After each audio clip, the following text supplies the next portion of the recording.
The rhythmic, metallic snap of the stainless steel clipper was the true heartbeat of the small cottage on the outskirts of Pine Grove, a sound that signaled the finality of a human life and the beginning of what Anna Borisovna considered an eternal preservation.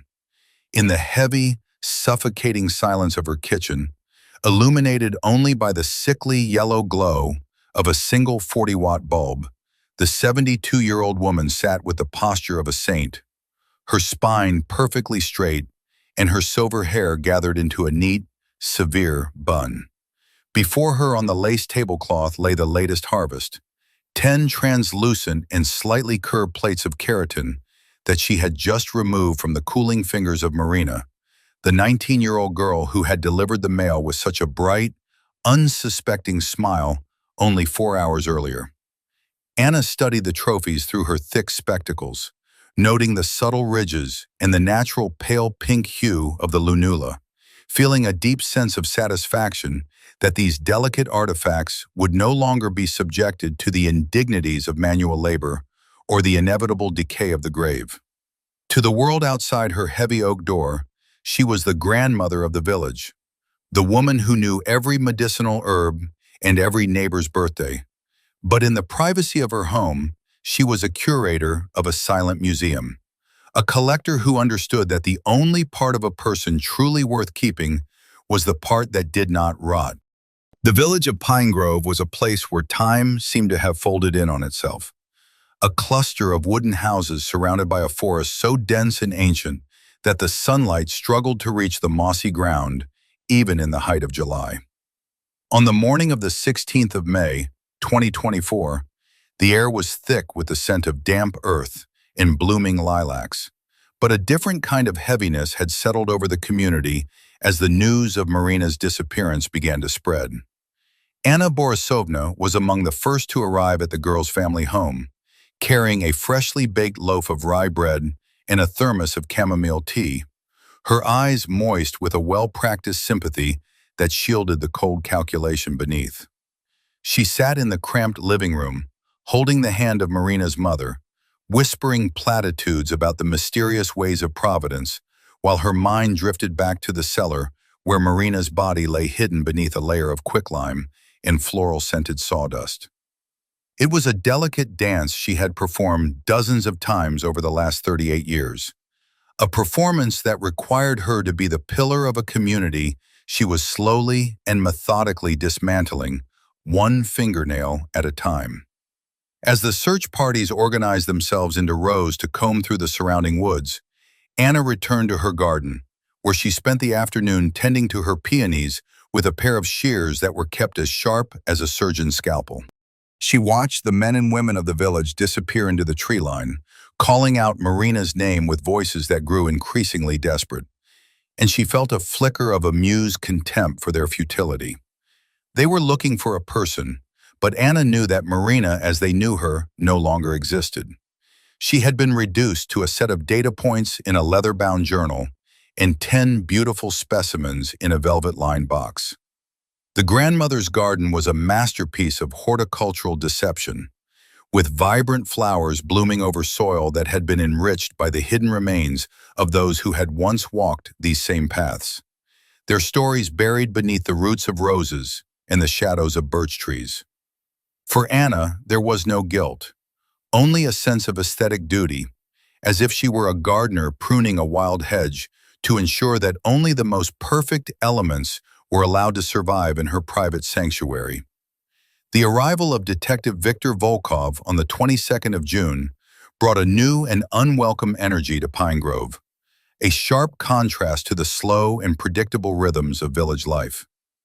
Volkov was a man of 45 years who looked as though he were composed entirely of jagged angles and deep shadows, a man whose reputation for solving cold cases was built on a foundation of obsessive attention to detail and a refusal to believe in coincidences.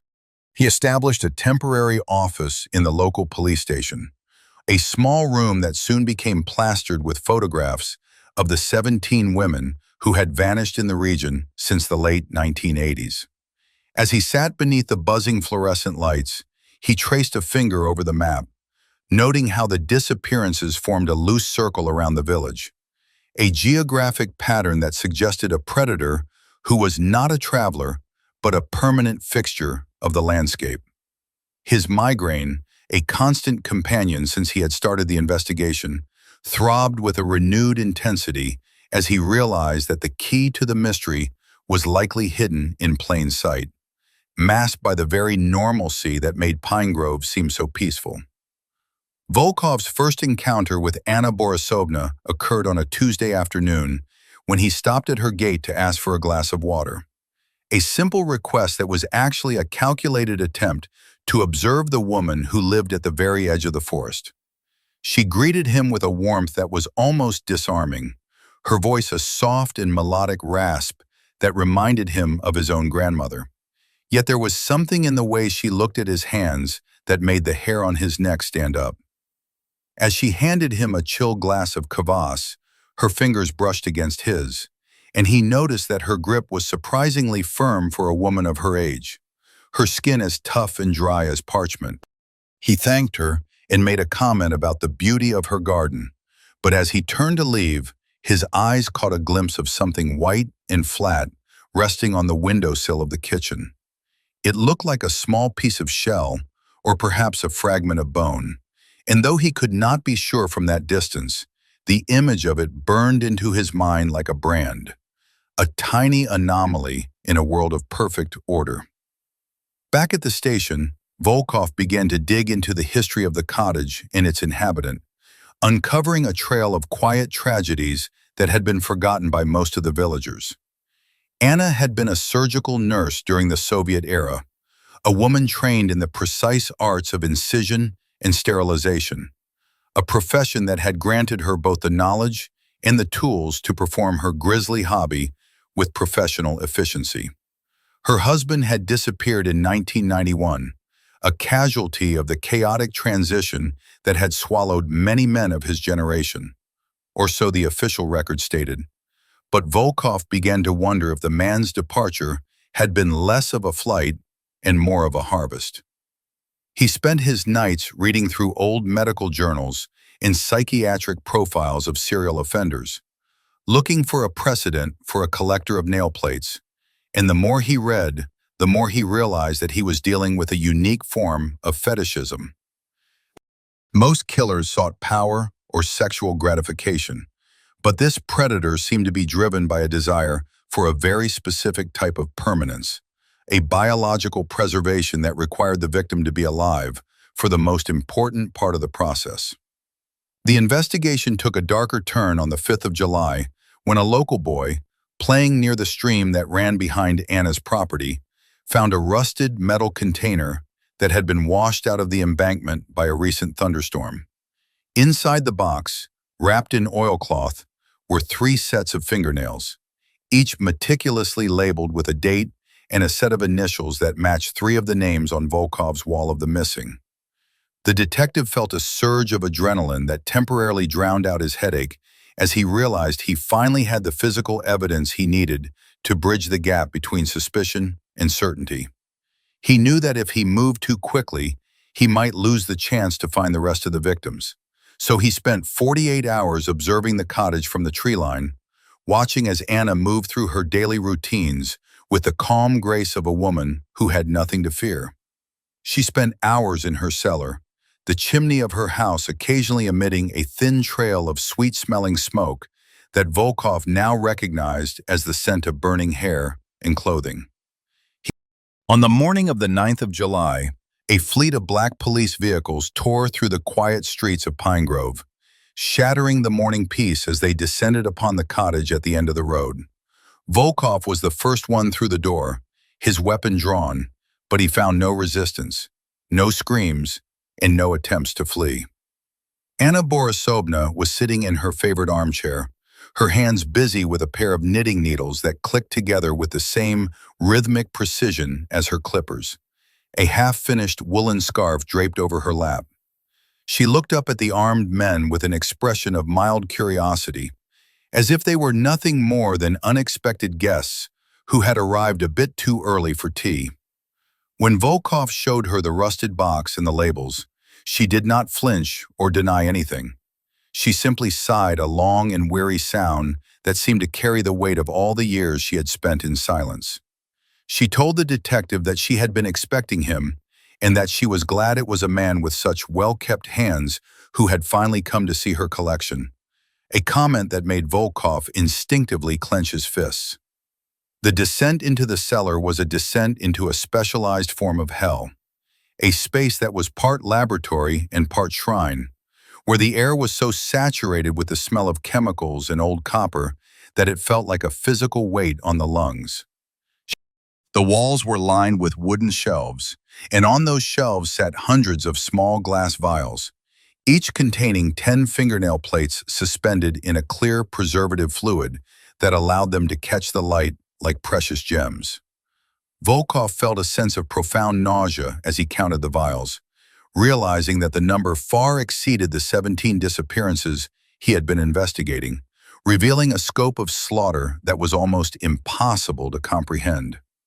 Each vial was accompanied by a handwritten card that detailed the victim's name, their age, and a brief description of their character, written in the same maternal and affectionate tone that Anna used with her neighbors. She had been a meticulous record keeper, documenting the way the light had left their eyes at the moment she had made the final cut, believing that she was giving them a form of immortality that the world would otherwise deny them. In the corner of the cellar, behind a heavy curtain of black velvet, stood the most horrifying part of the display, a series of shadow boxes where the nails were arranged in intricate patterns to resemble flowers or stars. Anna had not just been collecting these fragments. She had been using them as a medium for a grotesque form of art, creating mosaic images of the very people she had destroyed. Volkov stood before a representation of Marina, the girl's smile recreated using hundreds of tiny slivers of keratin harvested from earlier victims, a masterpiece of biological recycling that made him turn away and retch. As the forensic teams began the painstaking process of cataloging the evidence, the village of Pine Grove watched in a state of paralyzed shock, unable to reconcile the image of the kind old woman who had baked their bread with the monster who had been harvesting their daughters for nearly 4 decades. The trial, they knew, would be a nightmare. But for now, the silence of the cottage had finally been broken, replaced by the heavy tread of boots and the cold, unyielding light of the law. The interrogation room at the regional police headquarters was a stark contrast to the lavender-scented warmth of Anna Borisovna's cottage, a box of cold concrete and humming fluorescent lights that seemed to strip away the carefully constructed facade of the grandmotherly healer. Detective Viktor Volkov sat across from her, his hands trembling slightly as he laid out a series of photographs on the metal table, each image depicting a different glass vial or a page from her meticulously kept journals. Anna did not look at the photos with shame or fear. Instead, she leaned forward with a look of genuine interest, her eyes squinting behind her thick glasses as if she were a teacher reviewing a student's homework.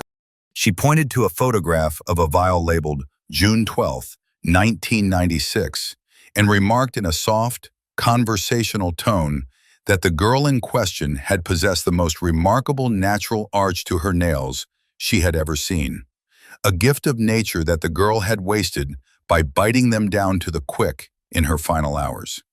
Volkov felt a surge of cold fury at her clinical detachment, his voice dropping to a low, dangerous whisper as he asked her how many people had actually died in that cellar. But Anna only smiled and told him that counting was for accountants, whereas she was an artist who dealt in the preservation of the soul's most durable fragments.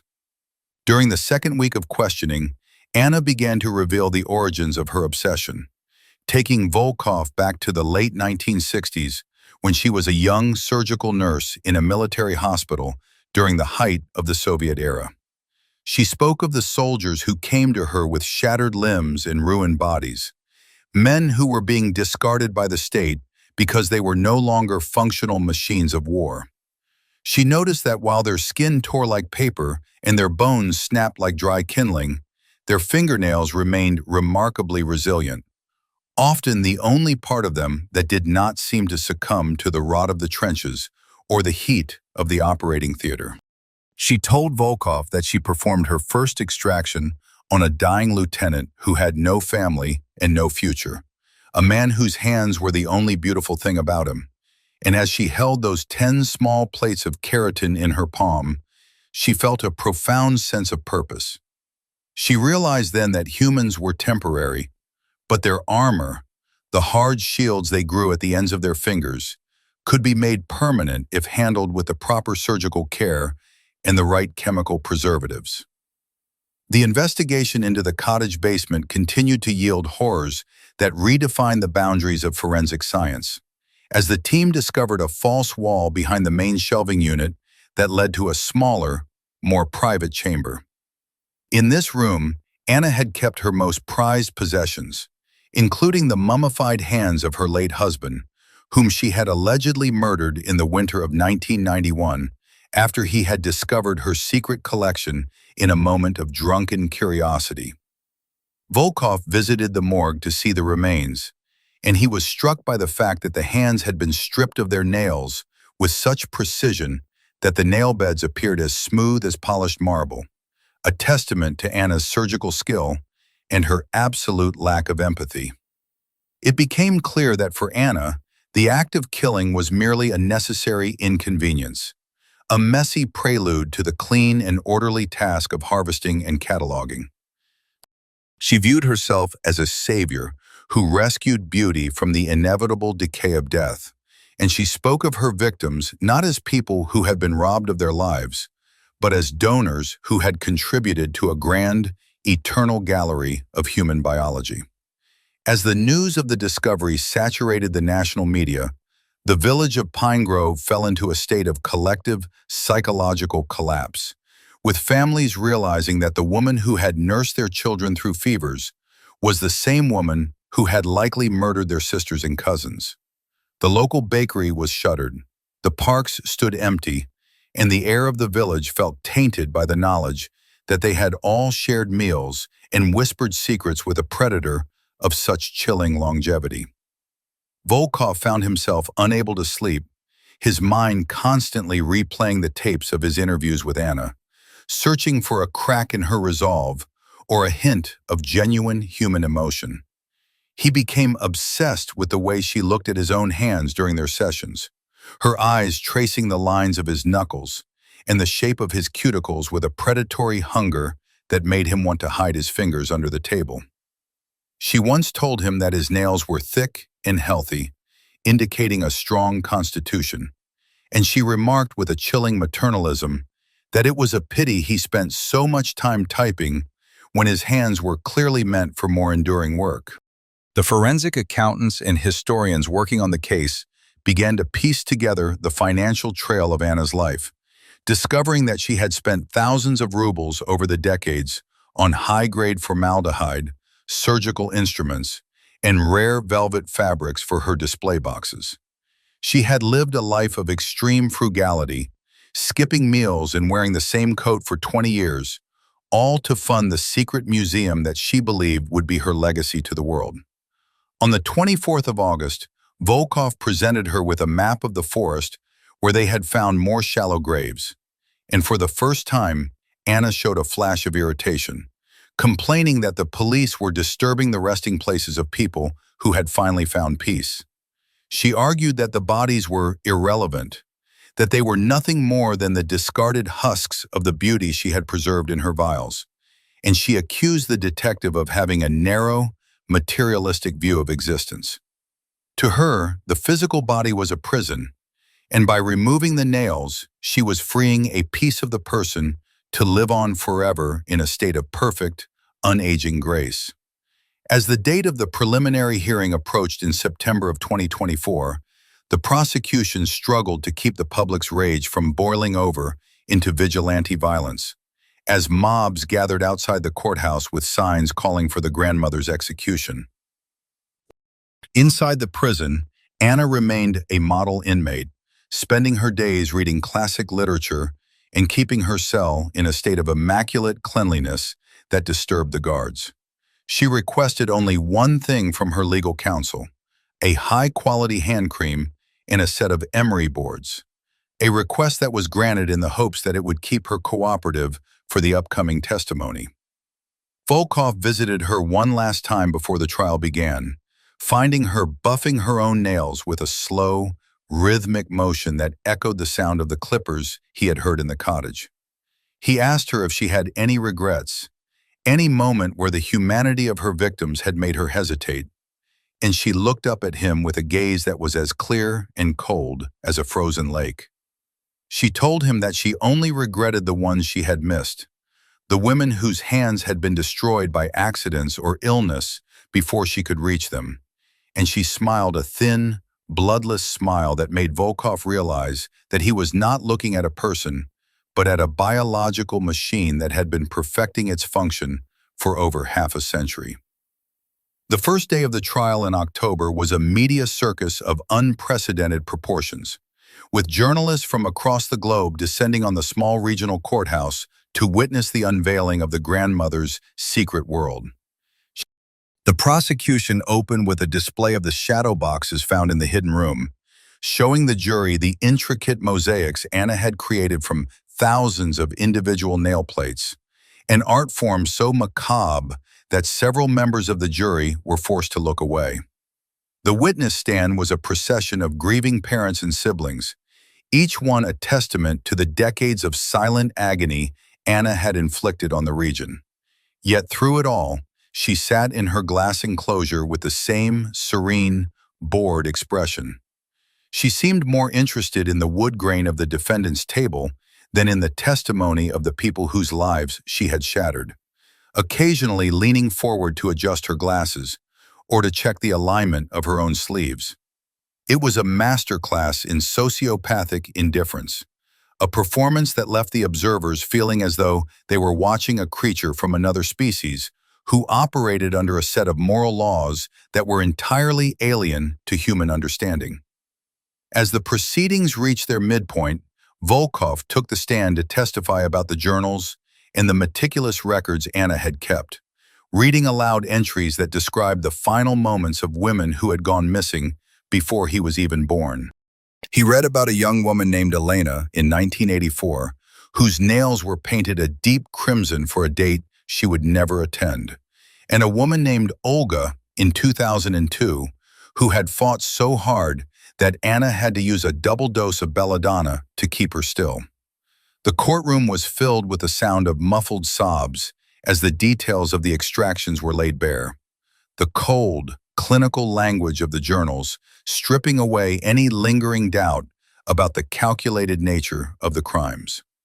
When the prosecution finally rested its case, the defense had almost nothing to offer, as Anna refused to plead insanity and insisted that every action she had taken was a necessary step in her artistic and philosophical journey.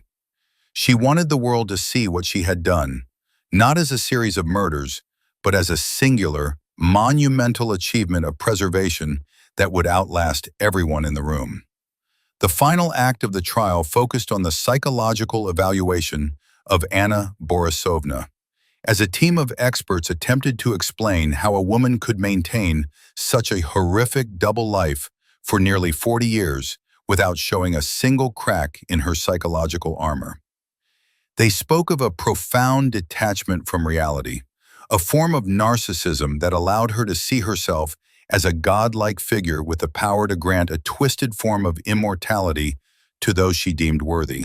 But for Volkov, the academic explanations were hollow and insufficient, as they failed to capture the sheer, visceral evil he had felt in that cottage, the sense that Anna was something more primal and predatory than a mere psychiatric diagnosis. He watched her from his seat in the gallery, seeing the way her eyes never stopped moving, always scanning the hands of the people around her, as if she were still hunting, even from within the confines of her cage. He realized that for Anna, the trial was not an end, but just another stage in her story, a way to ensure that her collection and her methods would be discussed and remembered for generations to come. A final, public preservation of her own dark legend. The silence in the courtroom was not a hollow thing. It was heavy and suffocating, like a thick layer of dust settling over a forgotten tomb. Anna Borisovna stood in the glass defendant's enclosure, her posture as straight as a young soldier's, her gaze fixed not on the judge or the weeping families in the gallery, but on the mahogany surface of the witness stand. When the presiding judge, a man whose face was etched with the weariness of 30 years on the bench, asked if she had any final words before the sentencing on the 22nd of November, 2024, the room seemed to hold its breath. Anna leaned toward the microphone, the slight hum of the speakers amplifying the dry, paper-like quality of her voice. "Why do you look at me with such horror, as if you have never seen a person who finishes what nature started?" She began, her voice calm and devoid of the tremors one might expect from a woman of 72 years. The prosecutor, a man named Sokolov, who had spent the last 6 weeks detailing the gruesome fate of 24 confirmed victims, stood up, his face flushed with a mixture of anger and disbelief. He looked at her and asked how she could speak of nature when she had spent decades systematically mutilating the daughters of her own neighbors. "Nature is a wasteful, messy thing, Mr. Prosecutor," Anna replied, her eyes narrowing behind her spectacles as she turned her head toward him with a slow, predatory grace. "It creates beauty only to let it rot, to let it be eaten by worms or dissolved by the damp earth. Do you know what happens to a person's hands after they have been buried for a year? They become a tragedy of bone and decay. I simply intervened. I took the only parts that were meant to last, the hard shields we grow to protect ourselves, and I gave them a sanctuary where the light would always find them. Is it a crime to want something to be eternal?" Sokolov slammed his hand onto the table, the sound echoing like a gunshot in the vaulted room. "It is a crime to kill, Anna Borisovna," he shouted, his voice cracking with emotion. "You did not just collect trophies, you hunted human beings as if they were nothing more than sources of raw material for your sick mosaics. Tell this court, did you feel anything when Marina begged you to let her go? Did you feel a single spark of humanity when you held those clippers to her skin while she was still breathing?" Anna smiled then, a thin, bloodless curve of her lips that made the court reporter pause mid-stroke. "Feelings are for the weak and the temporary," she said softly. "I felt the rhythm of the work. I felt the precision of the steel. When Marina cried, I told her to be still because a jagged edge is a ruined specimen. I was a nurse for a long time, Mr. Prosecutor. I have seen thousands of people die for no reason at all, lost to diseases and accidents that leave nothing behind. My girls, they are still here. They are in those boxes, perfect and unyielding. They will be beautiful long after you and I are nothing but memories." Detective Viktor Volkov watched her from the front row, his hands clenched so tightly in his lap that his knuckles had turned white. He had spent months living inside her mind, reading her journals and cataloging the hundreds of glass vials, and he realized with a sickening clarity that she was not defending herself. She was lecturing them. She truly believed she was a visionary, a curator of a biological museum who had been unfairly interrupted by the clumsy hand of the law. The judge sighed, a sound of profound exhaustion, and began to read the verdict, sentencing her to life imprisonment in a high-security facility without the possibility of ever seeing the sun again. As the guards moved in to lead her away, Anna stopped for a fraction of a second, her eyes locking onto Volkov's. Her gaze traveled down to his hands, which were resting on the back of the wooden bench in front of him. "You have developed a habit of picking at your cuticles since we last spoke, Victor," she whispered, her voice carrying through the quiet room like a cold draft. "It is a sign of a fragmented mind. You should be more careful with yourself. You are a man of such fine details, it would be a shame to see you fall apart now that the hunt is over." Volkov did not answer, He simply watched as the heavy iron doors closed behind her, feeling as though he had just survived a long fall from a great height. He spent the next few hours completing the final paperwork, shaking hands with colleagues who congratulated him on the biggest win of his career. But the victory felt hollow, a metallic taste in the back of his throat that would not go away. He drove home in the pouring rain, the windshield wipers struggling to keep up with the deluge, his mind replaying her words over and over again. He arrived at his apartment on the outskirts of the city, craving nothing but the sight of his wife and the innocent laughter of his 5-year-old daughter, Sophia. The apartment was strangely quiet when he entered, the only sound being the rhythmic ticking of the grandfather clock in the hallway.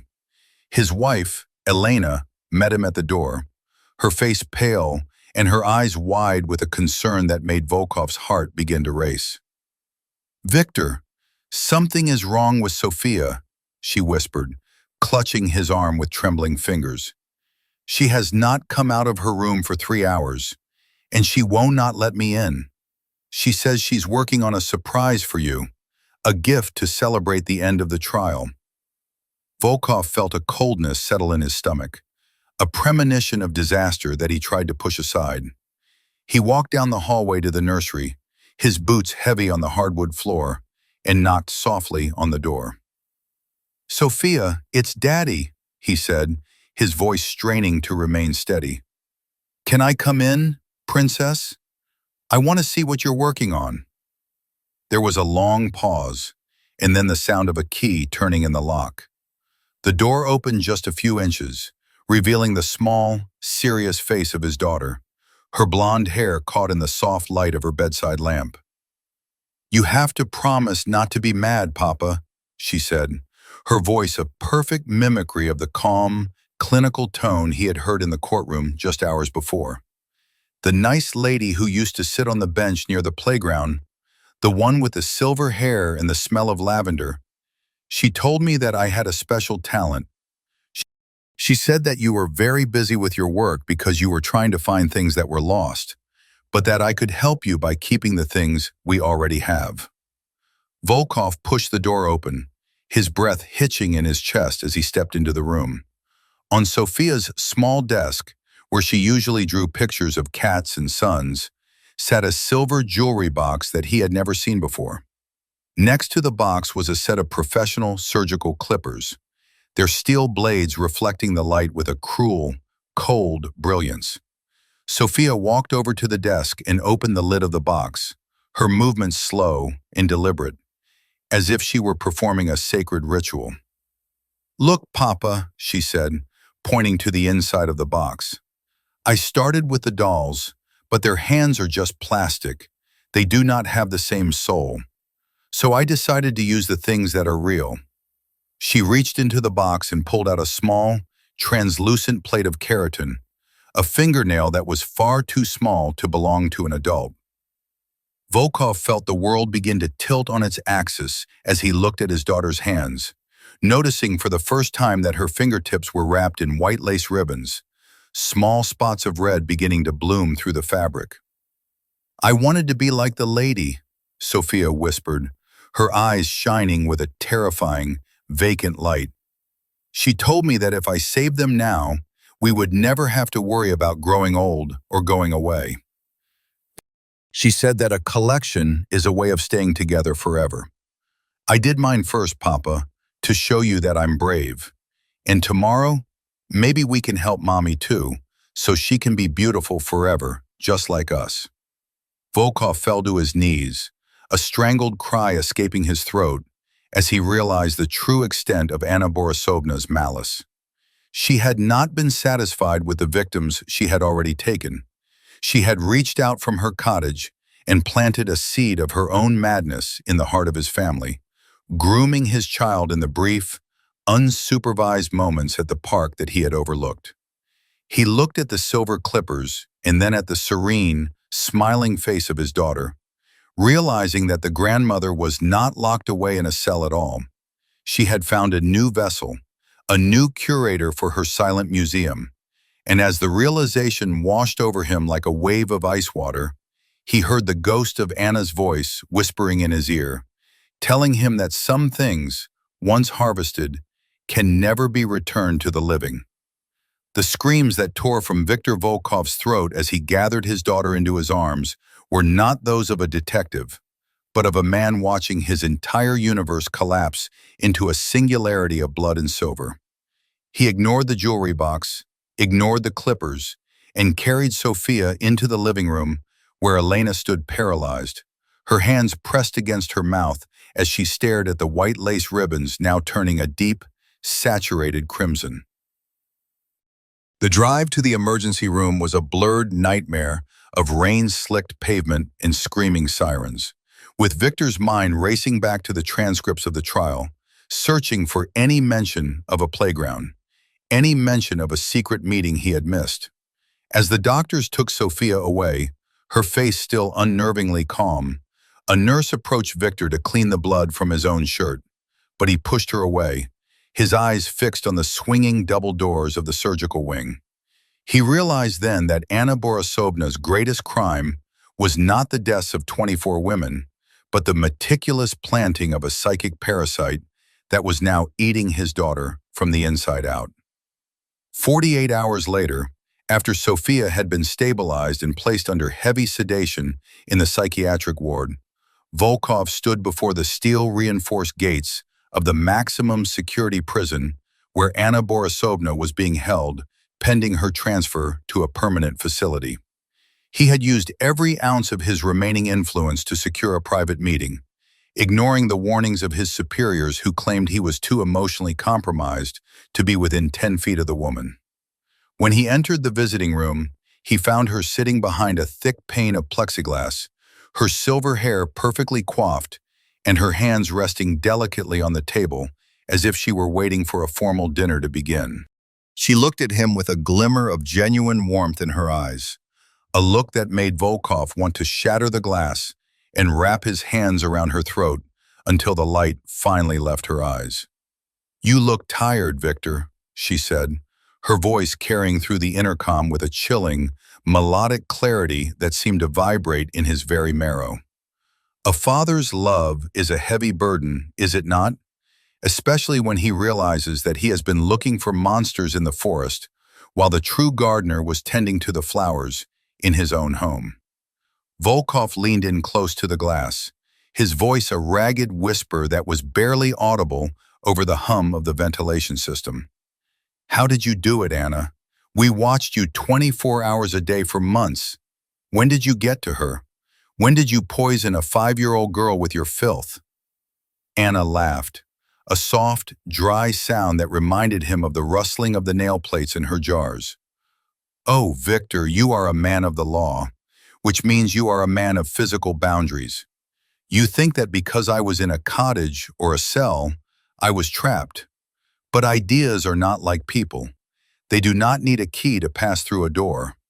I met your Sophia in the park on 3 separate Tuesdays in April, while you were so busy studying the maps of my victims.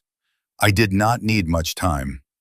Children are like fresh clay, especially the gifted ones who already feel that the world is too loud and too messy." I simply told her the truth, that beauty is fragile and only the hard things last. I gave her the box and the tools as a reward for her understanding, and I told her to wait for the right moment to show her father what a good student she had become. "She's a child," Volkov roared, slamming his fist against the plexiglass, causing the guards in the corner to shift their weight and reach for their holsters. "She does not understand death. She does not understand what you've done to her." "On the contrary," Anna replied, her expression shifting to one of profound intellectual superiority. "She understands it better than you ever will. You see a wound, but she sees a beginning. She told me that she wanted to keep her mother's hands forever because they were the only things that ever felt safe. I merely provided the methodology. You should be proud, Victor. Most parents spend their lives trying to leave a legacy, but I have given your daughter a purpose that will endure long after your name is forgotten. She is the first of a new generation of curators, a child who will not be hindered by the clumsy emotions that make your work so difficult. Volkov left the prison in a state of catatonic despair, the weight of her words pressing down on him like a lead shroud as he returned to the hospital to see his daughter. He found Sophia awake, her hands heavily bandaged and resting on the white sheets, her eyes fixed on the window where the gray autumn light was fading into a bruised purple. When he sat down beside her, she did not look at him, but instead began to hum a soft, rhythmic tune that he recognized as a folk song Anna Borisovna had often been heard singing in her garden. He tried to speak, to tell her that they would find a way to fix this, but the words died in his throat when she finally turned her head and looked at him with a small, knowing smile that was a perfect mirror of the woman in the cell. "She said you would come here to try and change my mind, Papa," Sophia whispered, her voice devoid of any childhood innocence. "She told me that people who do not understand the collection will try to call it a sickness. But I can feel the boxes waiting for me, Papa. I can feel the secret places where the light stays forever. She told me that if I'm very patient, you might even help me find the jars she hid in the forest, the ones the police missed. She said they were a gift for my 6th birthday." The realization hit Volkov with the force of a physical blow. The investigation was not over because Anna had left a second, hidden collection, a treasure map of horrors that only his daughter knew how to read. The 84 victims they had found were only the beginning, a distraction meant to occupy the authorities while she secured her true immortality through the corruption of his child. He looked at Sophia's bandaged hands and realized that he was no longer just a detective or a father. He was a gatekeeper for a monster that was growing in his own nursery, a man forced to choose between his duty to the world and his love for the creature his daughter was becoming. In the weeks that followed, the psychological decline of the Volkov family became the final, unspoken tragedy of the Pine Grove case, a story that the media dared not touch because it was too dark for the evening news. Victor resigned from the force, spending his days in a darkened apartment, watching his daughter as she sat for hours, staring at her own reflection in the silver jewelry box he had been unable to throw away. Elena had left them, unable to bear the sight of the girl who now spoke of keratin and preservatives with the clinical precision of a veteran pathologist. The house was filled with a heavy, expectant silence, the kind of silence that precedes a harvest, as Victor realized that the clippers were still out there somewhere, waiting for the ribbons to be removed and the ritual to begin anew. The final blow came on a Tuesday in late December, when a package arrived at the apartment with no return address, containing a single small vial and a note written in the elegant, flowing calligraphy that had haunted Victor's dreams for months. Inside the vial was a single, perfect nail plate, harvested from someone whose name had not appeared in any of the files, and the note simply said that the collection is never truly finished as long as there is beauty left to protect. Victor looked at the vial and then at Sophia, who was standing in the doorway with a look of intense, predatory focus, and he knew that the cycle had reached its inevitable conclusion. He picked up the phone to call the station, but then he looked at his daughter's hopeful face and his hand froze, the line between right and wrong dissolving into a gray mist of blood and lavender. The story of the grandmother killer ended not with an execution or a confession, but with a quiet understanding in a dark room, a secret passed from an old monster to a young one, with a father caught in the middle, holding the tools of his own destruction.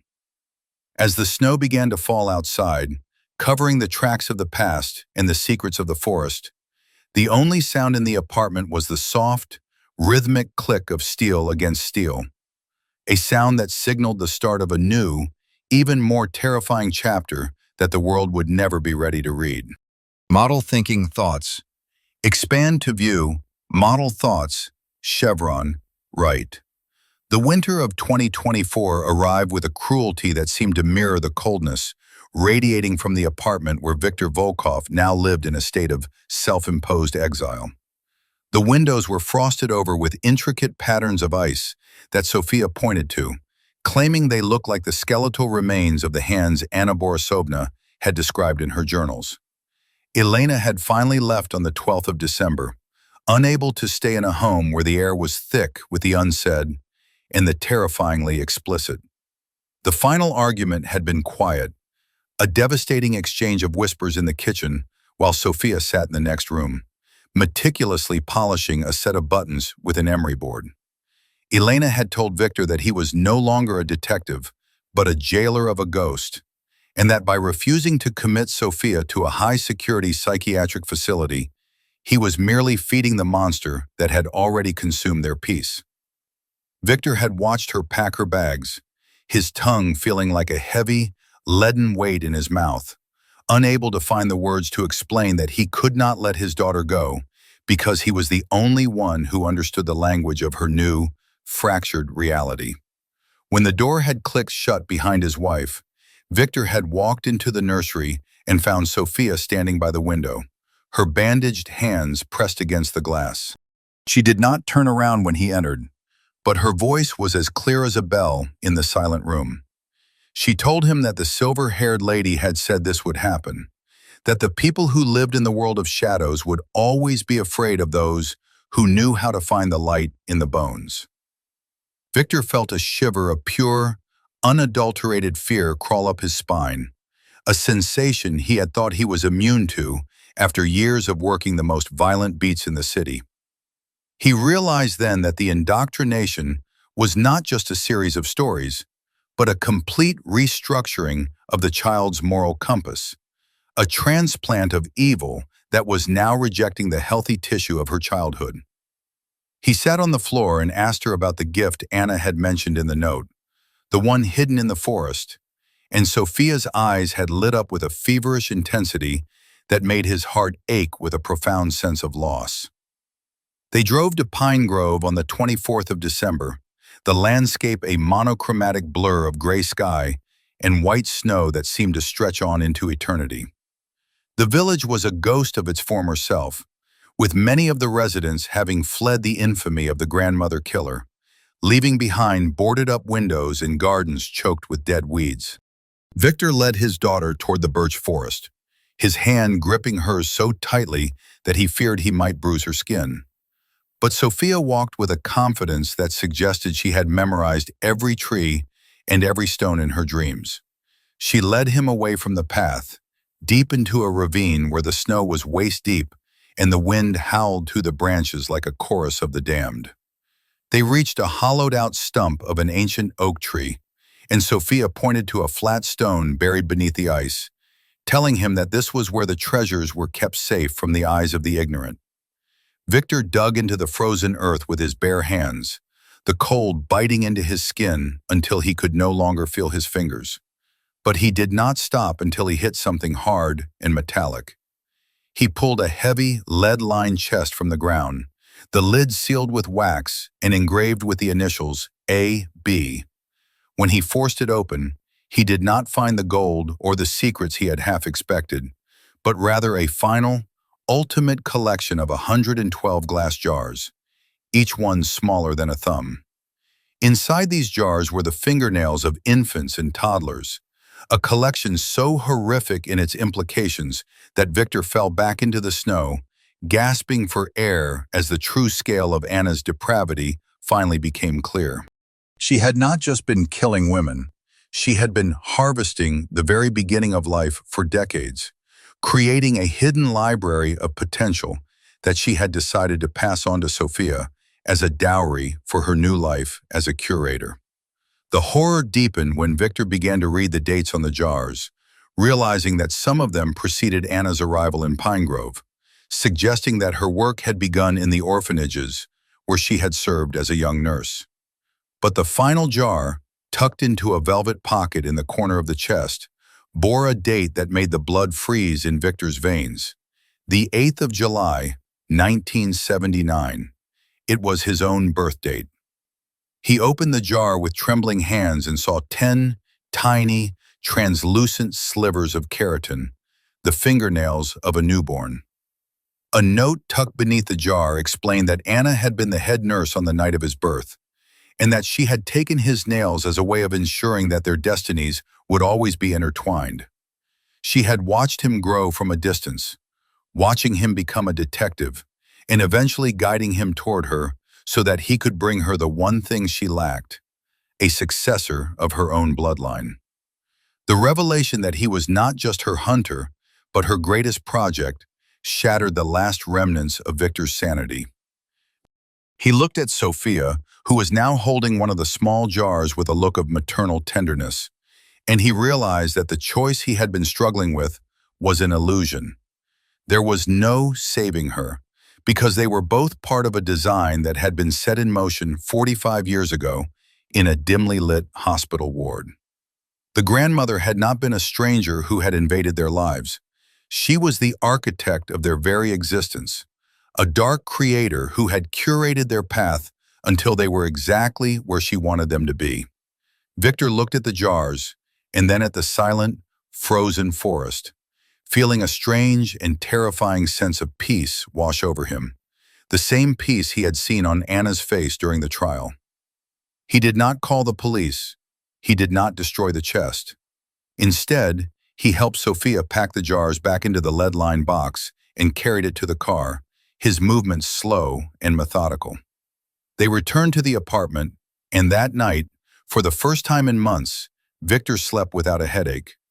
He woke up on Christmas morning to the sound of soft humming coming from the kitchen, and when he walked in, he saw Sophia sitting at the table with a new set of tools she had found in the bottom of the chest. She looked up at him and smiled, her eyes clear and full of a dark, ancient wisdom. She told him that she was ready to start her own collection, and that she wanted his help to make sure that everything was done with the proper surgical precision. Victor sat down across from her, his hands resting on the table, and he realized that he could no longer feel the guilt or the horror that had defined his life for so long. He looked at his own fingernails, the ones Anna had harvested so many years ago, and he felt a sudden, overwhelming desire to see them rejoined with his body in a display of perfect, eternal order. He reached out and took the clippers from the table, his fingers moving with a grace and a certainty that he had never known before. The sound of the first metallic snap was not a tragedy, but a homecoming, a final click of a lock that had been waiting decades for its key. The story of the grandmother killer did not end in a prison cell, nor did it end in a hospital. It continued in a quiet apartment in the city, where a father and a daughter spent their days in a sterile, silent museum of their own making. The world outside continued to speak of justice and law, but inside those walls, there was only the beauty of the harvest and the peace of the preservation. The cycle was complete, the legacy was secure, and as the snow continued to fall over the city, covering the world in a pristine, white shroud, the only sound that remained was the rhythmic, eternal snip of the steel clippers, a sound that would continue until there was nothing left to take, and everything was finally perfectly still. This was the true ending, a silent, beautiful horror that would never be found, a masterpiece of biological art that would remain hidden until the end of time itself. The true end was not a matter of a final gavel or a prison door slamming shut, but a quiet, rhythmic descent into a world where the concept of morality had been entirely replaced by the cold, hard logic of the archive. On the 12th of January, 2025, a heavy blizzard buried the city in a shroud of white silence, and inside the apartment on the 14th floor, Viktor Volkov sat in his leather chair, watching his daughter work with a precision that was both terrifying and magnificent. He had long since stopped seeing the horror in what they were doing. The chemical fumes of the preservatives and the constant, hypnotic click of the steel clippers had eroded his resistance until he was nothing more than a willing assistant to the legacy Anna Borisovna had crafted for him before he was even born. Sophia, who was now 6 years old, moved around the room with the grace of a seasoned professional, her small hands steady as she arranged the latest additions to their secret gallery, a set of 12 perfectly preserved plates taken from a transient worker who would never be missed by a world that had already forgotten him. The apartment had become a cathedral of keratin, with every shelf and every corner dedicated to the preservation of fragments that Victor now believed were the only honest parts of a lying world. He watched Sophia as she hummed a song that had no melody, her eyes reflecting the yellow light of the desk lamp, and he realized that the prophecy Anna had whispered in the prison was finally coming to fruition.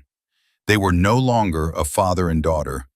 They were the alpha and the omega of a biological record that stretched back decades, a family tree whose roots were nourished by the very blood they had learned to ignore. Victor felt a strange, detached pride as he looked at the wall where they had begun to construct a massive mosaic, a map of the city's forgotten souls made entirely of fingernail plates, each one a tiny, curved mirror reflecting a life that they had salvaged from the messy, entropic waste of normal existence. The final act began on the 23rd of February when the doorbell rang in the middle of a Tuesday afternoon, a sound that seemed to vibrate through the apartment like a death knell. Victor did not panic, nor did he reach for the weapon he had once carried as a man of the law. Instead, he walked to the door with a sense of weary inevitability, knowing that the circle was finally closing. It was his former partner, a man named Alexei, who had spent the last 6 months trying to find Victor after his disappearance from the force. Alexei stood in the hallway, his face a mask of concern and suspicion, his hand resting near his holster as he took in the hollowed-out, skeletal appearance of the man who had once been his greatest mentor. "Victor, what have you done to yourself?" Alexei whispered, his eyes darting past his friend into the dimly lit hallway, where the scent of formaldehyde and dried lavender hung heavy in the air. "We found the chest in the forest, Victor. We found the records from the hospital in '79, and we know what she did to you. You're a victim, not a monster, but you have to let me in so we can help the girl. Sophia does not belong in this darkness. She needs to be in a place where she can forget the things that woman taught her before it's too late." Victor smiled, a slow and agonizingly sad expression that made Alexei take a step back in involuntary fear. "It is already too late, Alexei, because there is nothing to forget when the truth is so beautiful," Victor replied, his voice a dry rasp that sounded like the wind through dead leaves. "You think you are here to rescue her, but you are actually here to contribute to the collection. She has been waiting for a specimen with your specific ridge pattern, a rare genetic marker that she saw in our old academy photos. You should not have come, my friend, but now that you are here, the museum will finally be complete."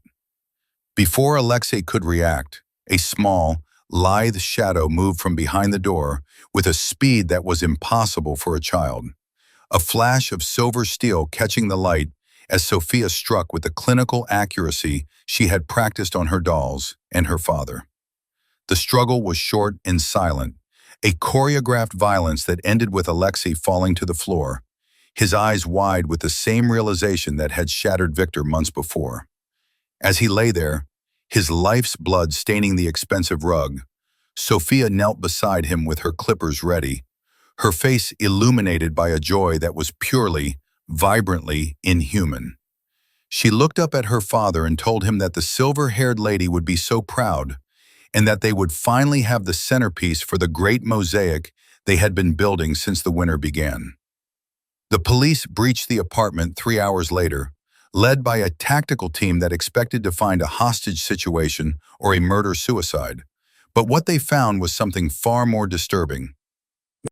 The rooms were empty of people, but the walls were covered in thousands upon thousands of human fingernail plates, arranged in swirling, hypnotic patterns that seemed to pulsate under the glare of their flashlights. In the center of the living room, resting on a pedestal made of old case files, was a single, massive sculpture of a human hand, constructed entirely from the trophies of the 98 victims they had eventually linked to Anna Borisovna. The detail was so perfect, so anatomically correct, that the lead officer had to turn away to keep from retching, his mind unable to process the sheer amount of suffering that had been condensed into such a beautiful, horrific object. Victor and Sophia were never found, their trail disappearing into the snowy expanse of the birch forest behind Pine Grove, where the locals still swear they can hear the sound of metallic clicking on the nights when the moon is full and the wind is cold. Some say they fled to a different city to start the collection anew, while others believe they simply walked into the earth to join the grandmother in her eternal underground museum. But the final, most chilling piece of evidence was found in the pocket of Alexei's discarded coat, a small glass vial containing 10 perfect, freshly harvested nails, accompanied by a note in a child's handwriting. It's said that some things are meant to be kept forever, and that the only way to truly love someone is to make sure they never have to leave you. The case of the grandmother killer and the detective's daughter remains the most studied psychological anomaly in the history of the region, a dark legend that serves as a warning to those who believe that evil can be contained by iron bars and concrete walls. The truth is that Anna Borisovna did not die in prison. She lived on in every click of the clippers and every drop of preservative, a silent conductor of a symphony of keratin that would never reach its final note. And as for the world outside, they eventually stopped looking for the father and the girl, but they never stopped checking their own hands in the middle of the night, feeling a sudden, inexplicable chill as they realized that the most durable part of themselves was the very thing that a monster might find worth keeping. The story ends not with a conclusion, but with a legacy that remains hidden in the shadows of the forest and the quiet corners of the city. A legacy that teaches us that beauty is often just a mask for a much older, much hungrier truth. The 98 vials are now in a government warehouse, locked away and forgotten, but the silence they represent is a loud and echoing scream that will never be silenced as long as there is someone left to remember the name of Anna Borisovna. The collection is out there, growing in secret, waiting for the next curator to hear the call of the steel and the beauty of the bone, ensuring that the harvest will continue until the end of time itself. This is the final, unyielding reality of the Pine Grove horror, a nightmare that did not end with the death of the killer, but began with the birth of her most perfect creation.